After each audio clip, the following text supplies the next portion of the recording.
Olá, este é o Conexão Futura.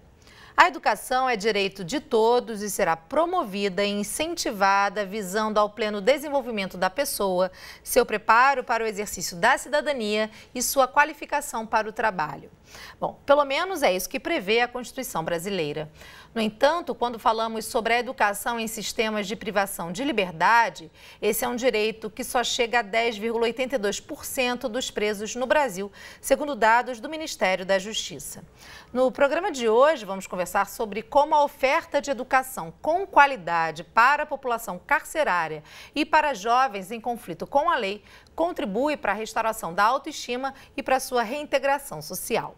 Comigo no estúdio estão o George Fox, que é coordenador de Educação, Cultura, Esporte e Lazer do DEGASE, que é o Departamento Geral de Ações Socioeducativas da Secretaria de Estado de Educação do Rio de Janeiro, e Mariângela Graciano, que é professora da Faculdade de Educação da Universidade Federal de São Paulo e também colaboradora da ONG Ação Educativa. Olá, Mariângela. Olá, George. É um prazer conversar com vocês.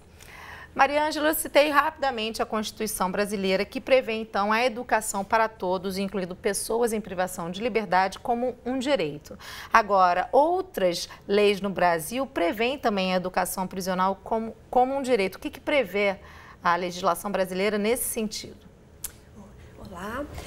Bom, além da Constituição que você citou, nós temos também, na Lei de Execução Penal, a garantia de todos os direitos da população carcerária, exceto o de ir e vir. Quer dizer, quando uma pessoa é presa, ela perde um único direito, todos os outros são mantidos. Depois, na Lei de Diretrizes e Bases da Educação, nós temos nos artigos 37 e 38 a garantia da educação para todas as pessoas, jovens e adultos. E diz mais, diz que a educação tem que ser ofertada de acordo com as necessidades e adaptada de acordo com as necessidades e condições de vida dos educandos e educandas, que se inclui a população carcerária. Mais recentemente, nós temos aqui no Brasil o parecer número 2 do Conselho Nacional de Educação, que aí sim é especificamente sobre educação nas prisões e diz que ela tem que ser ofertada em todos os estabelecimentos prisionais, portanto, inclusive também nos CDPs, em todos os estabelecimentos, tem que ser ofertada como uma modalidade EJA, portanto, também a educação formal, além da educação não formal. EJA é educação de jovens e adultos. Educação de jovens e adultos, estabelecida na Lei de Diretrizes e Bases da Educação. E também, em 2012, houve uma alteração na Lei de Execução Penal que garante a remissão pelo estudo para as pessoas privadas de liberdade, o que significa que a cada 12 horas que a pessoa estuda na unidade prisional, ela tem um dia da pena reduzido, o que é um estímulo bastante interessante. Então, quer dizer, o que não falta é legislação, mas esse é um direito que, como a gente disse, chega a apenas 10% da população carcerária. Exatamente. E tem um outro dado, existe uma recomendação do Conselho Nacional de Justiça, também bastante interessante, que prevê, que estimula a remissão não só pela educação formal, mas também a outras formas de educação, portanto, as atividades de leitura, esporte, lazer, todas as atividades que a população faça dentro da unidade prisional também podem ser utilizadas para remissão. Remissão de pena. George, e no caso de jovens em conflito com a lei, que estão cumprindo medidas socioeducativas, o que prevê a legislação brasileira na questão do direito à educação? O ECA, o Estatuto da Criança e Adolescente, o SINASE, o Sistema Nacional de Atendimento Socioeducativo, como na prisional, está estabelecido ali o direito de educação, de cultura, esporte e lazer para esses jovens, né? E o que é preciso para que essa legislação seja efetivamente cumprida? A gente sabe que a gente tem um sistema prisional inflado, né? Faltam vagas que levam a questões como a gente viu recentemente em janeiro, as rebeliões que tiveram início em Manaus. Quais são os desafios para que a legislação, por exemplo, no caso da população carcerária, Mariângela, seja cumprida? Bom, em primeiro lugar, a gente precisa sensibilizar a sociedade que a educação das pessoas privadas de liberdade não é um privilégio, é um direito estabelecido em lei. E que o Estado tem que cumprir a lei, né? E aí tem que preparar as unidades prisionais para receberem educação. A gente sabe que menos da metade das unidades prisionais tem, por exemplo, sala de aula. Recente, apenas agora em alguns estados, as secretarias estaduais de educação estão assumindo esta responsabilidade. Até então, por exemplo, a gente não tinha sequer professores qualificados atuando nas unidades prisionais. É preciso também garantir que tudo aquilo que está estabelecido em lei para a população jovem e adulta que estuda, seja também levado às unidades prisionais. E aí a gente está falando de material didático, está falando de merenda escolar, a gente está falando de acesso à produção de cultura, né? Tudo isso é estabelecido em lei. E aí, na verdade, há que se sensibilizar governantes e governados, a sociedade em geral, para que ela seja exercida como um direito.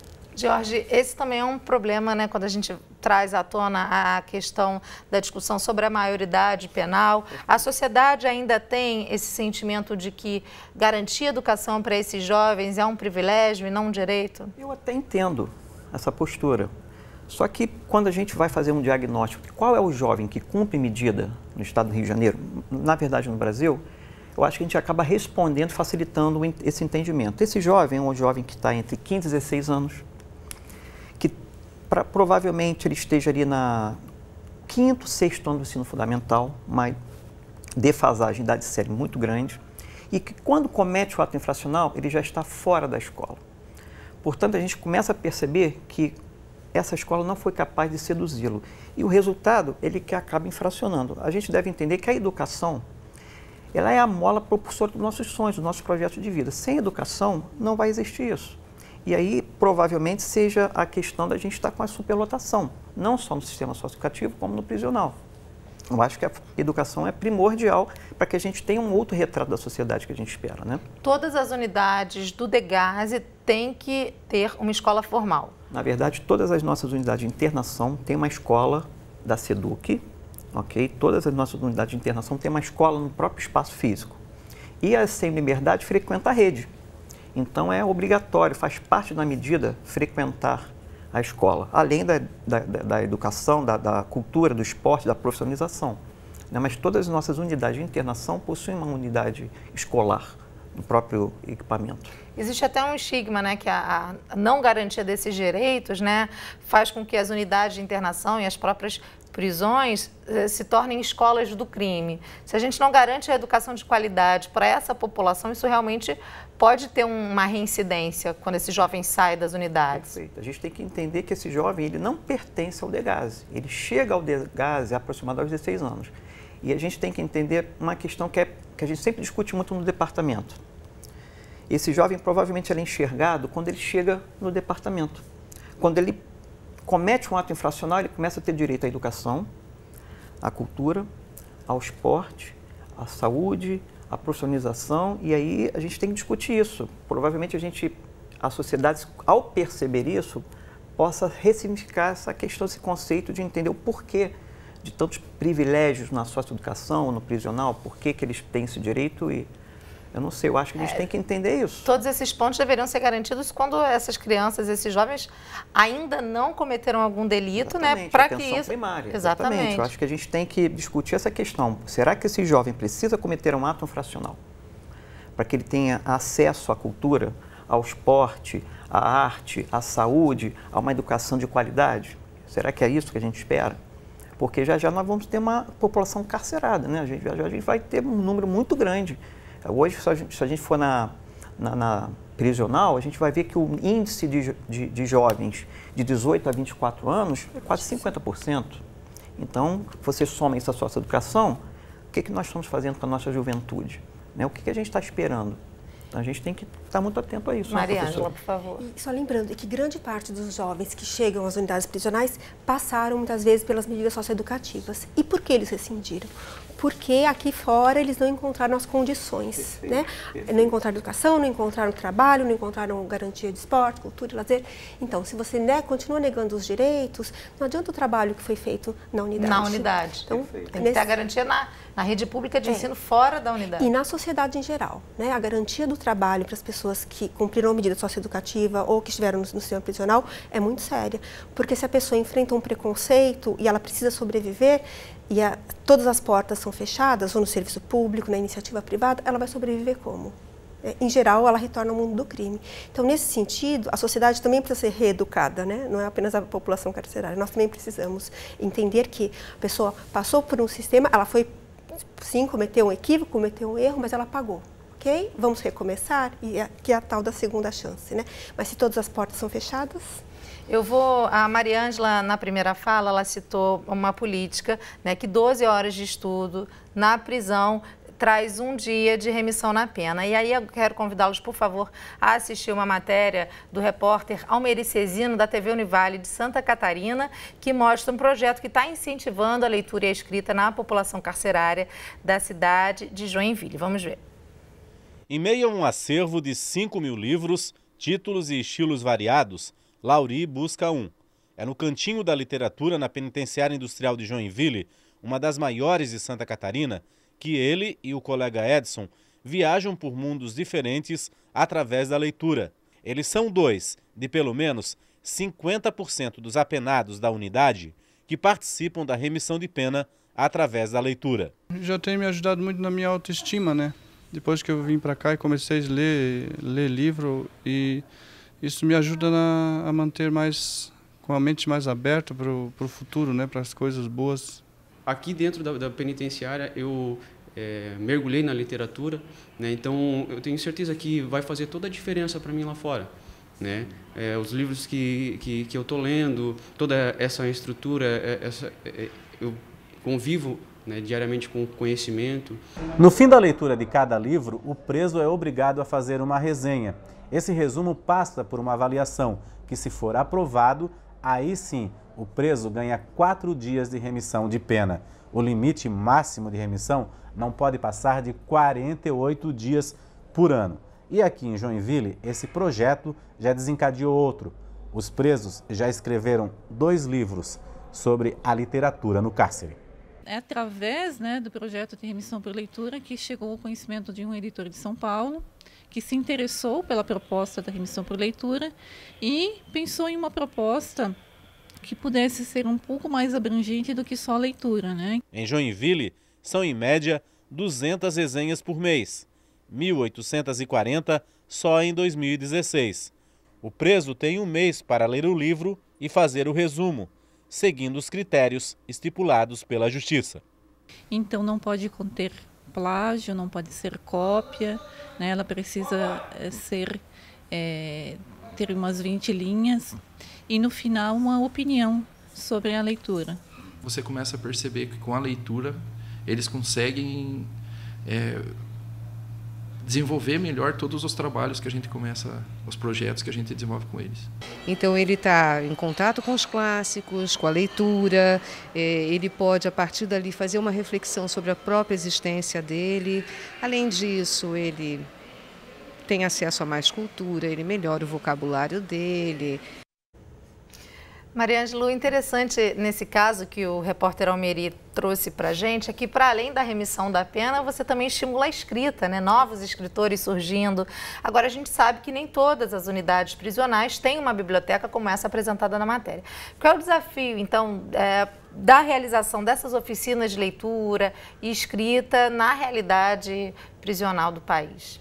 Bom, primeiro é que ela se torna uma política pública, né? Porque a gente viu, foi uma iniciativa pontual, tem outras iniciativas belíssimas nas unidades prisionais, e aí a gente tem que dizer, muito por empenho de alguns funcionários que se dispõem e vão buscar parcerias, mas é hora do Estado assumir e que vire uma política pública, né? O professor Antônio Cândido tem um texto belíssimo que diz a literatura como um direito humano, em que ele conta pra gente como a literatura humaniza, como a literatura tem o poder de fazer as pessoas viajarem, como disse a matéria, repensarem a sua própria existência, né? E criarem outras possibilidades de vida. Então, esse é um projeto fundamental que se torna uma política pública. Esse é um modelo também que é adotado em algumas unidades prisionais. Você, Jorge, citou rapidamente oficinas de esporte, cultura, lazer, que nos remete muito à discussão sobre a educação integral, né? Que tem sido muito debatida, né? Esse é um modelo que pode ser adotado também nas unidades. Sem dúvida. A educação formal está sob a responsabilidade da SEDUC. Mas nós temos no DEGASE algumas parcerias, uma que eu gostaria de destacar, que se parece muito com essa ação, do BIM Cultura, que fez uma unidade nossa em Bangu, que os resultados foram excelentes. Ali a gente percebe que a educação é aquele start que ressignifica a vida desse jovem. O bacana é que a gente deve entender que esse jovem tem que ser protagonista da vida dele. Só que você só tem essa possibilidade quando você tem escolhas. Se você tiver apenas uma possibilidade, não há escolha. O caminho está traçado. A educação te permite isso. Não estou dizendo que a escolha vai ser correta, mas você tem que dar a possibilidade desse jovem fazer a escolha. Mas eu acho que é importante que a gente frise também que essa ação não deve ser só do prisional, só do socioeducativo. Isso deve começar antes. A gente deve discutir isso, porque eu gostaria de ver eventos como esse nas escolas formais, nas universidades, nas comunidades, porque eu não gostaria que esse jovem tivesse acesso apenas no departamento. Eu acho que essa é uma questão que a gente deve discutir, né, professora? Acho que é uma discussão para além da educação prisional, da educação como um todo, né? É um direito e que esses trabalhos, né, que todos esses jovens tenham acesso a esse tipo de trabalho nas escolas. Inclusive, só lembrando que no parecer número 2 do Conselho Nacional de Educação, existe uma recomendação para que seja integrado no sistema prisional a educação formal e a não formal. Então, essa ideia de que a gente possa, na educação formal, também pensar muitas outras formas de abordagem de construção do conhecimento, né? Na verdade, como você mesmo lembrou no começo da nossa conversa, é para o desenvolvimento pleno dos seres humanos, né? Não é apenas para elevar a escolaridade, né? Então, nós temos experiências super positivas no departamento. E assim, a gente deve citar o Instituto Reação com o Judô. A gente fala assim, mas o judô na socioeducativo, nós temos excelentes resultados. Eu falei do curso de auxiliar de cozinha, onde todos os jovens utilizam materiais perfurocortantes. A gente tem até exemplo de atletas que participaram da Olimpíada que fizeram, né, parte do projeto Reação. Nós temos muitas experiências. Ou seja, a gente deve acreditar na possibilidade de ressignificação. Eu acho que isso é fundamental, tanto no prisional como no socioeducativo. Acreditar na possibilidade de nova história. Claro que vai caber a esse jovem fazer a escolha, mas a gente tem que acreditar nessa possibilidade e incentivá-lo a fazer escolhas positivas, né? Eu acho que a cultura, o esporte, a própria educação são ferramentas primordiais para isso. Então a gente deve investir muito nisso, né? Tem uma discussão, Maria Ângela, que a gente aborda muito aqui no Conexão Futura, que é o uso da tecnologia na sala de aula. E aí, quando a gente traz essa questão, né, do uso da inovação, da computação, aulas de informática para os sistemas de privação de liberdade, para quem está nos assistindo, isso pode gerar uma certa surpresa. Mas como você vai dar acesso a isso? Como é que isso vem sendo trabalhado na educação prisional? Então, a gente tem notícia de várias unidades que já têm suas salas de informática. Infelizmente, ainda não têm acesso à internet. Agora, é possível? É possível, né? Tem algumas experiências, alguns estudos que demonstram que você pode, por exemplo, limitar o acesso aos sites que você quer que a pessoa interaja, né? Isso poderia ser uma ferramenta interessantíssima e também uma forma de capacitação profissional. Porque o que a gente vê? Quando a gente limita apenas a digitação, você não está oferecendo as possibilidades que ele estava dizendo, porque existem muitas outras possibilidades que se você coloca o acesso controlado, claro, à internet, você pode desenvolver, inclusive pensando na profissionalização. Muito bacana. O Brasil tem cerca de 18 mil jovens cumprindo medidas socioeducativas em unidades de internação. E, recentemente, 330 meninos e meninas do DEGAS, na Ilha do Governador, aqui no Rio de Janeiro, passaram a fazer parte do programa Aprendiz Legal na Medida do Ministério do Trabalho. Jorge, qual é a proposta desse programa? Que provavelmente seja o programa que mais se adequa à socioeducação, porque a gente consegue conciliar o conhecimento técnico com o ambiente simulado, que é a prática. Eu acho que essa é uma grande saída para a socioeducação. Na verdade, nós estamos, dia 6 de março, inaugurando mais essas 330 vagas, iniciando esses cursos, mas nós já executamos isso. Hoje o DEGAS executa mais ou menos 420 vagas do programa Jovem Aprendiz. É um grande sucesso porque todos recebem bolsa, educação, vale transporte, carteira assinada, e eu acho que é o fundamental. A teoria com a prática. Esse jovem tem que vivenciar isso. E eu acho que provavelmente seja o programa que mais se adequa à sua educação. E a capacitação, no caso do programa Aprendiz Legal, é para que profissão? Todos, nesse momento, vão fazer o empreendedorismo, são 5 meses, e depois a gente vai ampliar bastante esse portfólio. Nós teremos operador de câmera, operador de computadores, pizzaiolo, são quase 11 cursos que nós ainda estamos escolhendo de acordo com a demanda e com a necessidade do mercado de trabalho. Sempre lembrando que esse jovem, isso a gente tem que estar muito atento nessas escolhas, que é um jovem que traz uma defasagem de conteúdo. Portanto, nossos cursos sempre estão focados na questão da geração de renda.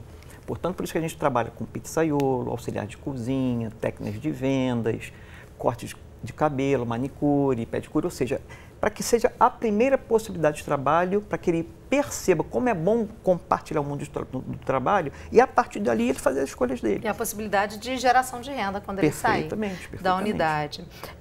Mariângela, a educação de presos aparece como um dos pontos para o cumprimento do Plano Nacional de Educação. E entre elas, né, entre as metas, está a meta número 9, que fala então sobre a alfabetização e alfabetismo funcional. Quando a gente entra no universo da educação prisional, essa é uma demanda bastante aparente, que ainda é preciso trabalhar a questão do analfabetismo da população carcerária? Na verdade, a população carcerária tem um índice de alfabetização maior do que a população em geral. Inclusive, tem pesquisas que demonstram que isso que a gente chama do alfabetismo funcional é maior dentro das prisões. Por quê? Porque as pessoas têm mais estímulo à leitura e à escrita. E aí, escrever cartas nas unidades prisionais é fundamental, né? Isso, então, é uma exigência, a gente percebe isso. Agora, a gente tem 70% das pessoas, um pouco mais, que não concluíram o ensino fundamental. Então, são pessoas que, como o Jorge disse, passaram pela escola, não ficaram, então elas não estão plenamente alfabetizadas, né? Embora elas tenham em algum momento tido alguma certificação, mas elas não estão plenamente alfabetizadas. Então, é um tremendo desafio, eu diria assim, as séries iniciais.